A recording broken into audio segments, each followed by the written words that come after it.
I want to wave to my cousin Sarah. She married one of the construction workers for this building as well. This building is also a LEED certified building that stands for Leadership in Energy and Environmental Design. What that means is that this building is very green friendly.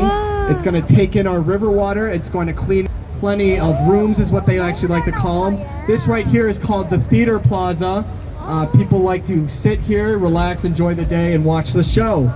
You're probably wondering what the show is. It's us, of course. And you have just one rule on this show. It's to wave to the people.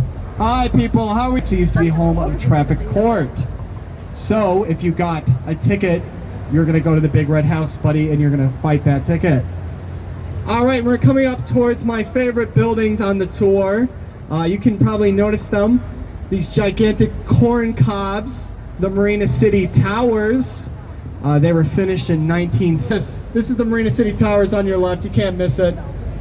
Bertram Goldberg was very passionate about our city. He noticed that there was a lot of people leaving for the suburbs. The rise of the baby boom in the suburbs was happening. He didn't like that.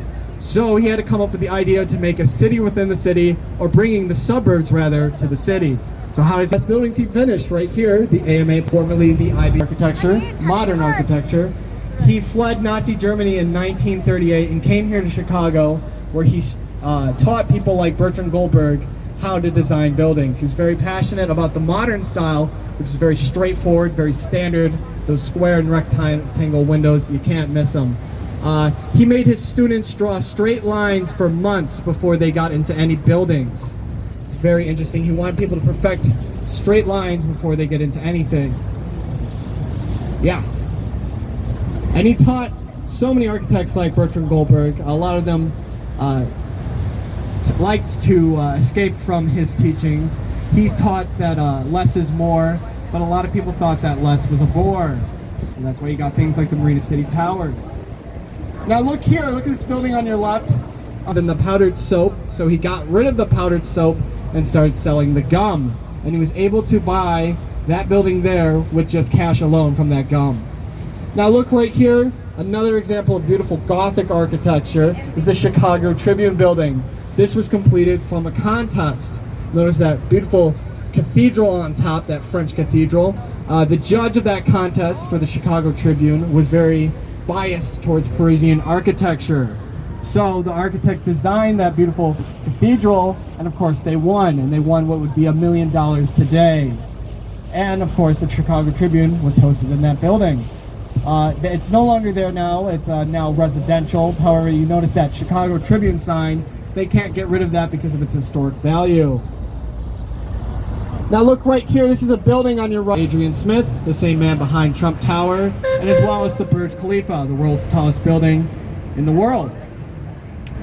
And it's also the host of such quality programs as the Jerry Springer Show, Judge Mathis, and the Steve Harvey Show. Alright, now look to your left, you're going to see this giant hotel. Is anyone here running for president? Is there any presidents on this boat? Okay, if you win the presidency, God willing, the Secret Service is going to recommend you stay here at the Sheraton Hotel on your left. Jesse, if you know, have stayed at the Sheraton Hotel. Alright, now we're coming up towards a neighborhood by the name of Streeterville. Streeterville. Why is that called Streeterville? It's a very interesting name, very Muppety. Well, I'll tell you. You see, back in the 1860s, suddenly then we have ourselves a shanty town. And George Streeter names it the District of Lake Michigan. Want someone like the wife of George Streeter who poured boiling hot water on cops so that George could evade capture. Yes, this all happened. George eventually was caught for bootlegging. That was 40 years later after the birth of this beautiful micronation. And we have a statue of him right there in Streeterville. So who really won in the end? Alright, now we're coming up towards our lock system. Our lock system, of course, keeps our river water and our lake water separate. Why is it that we want to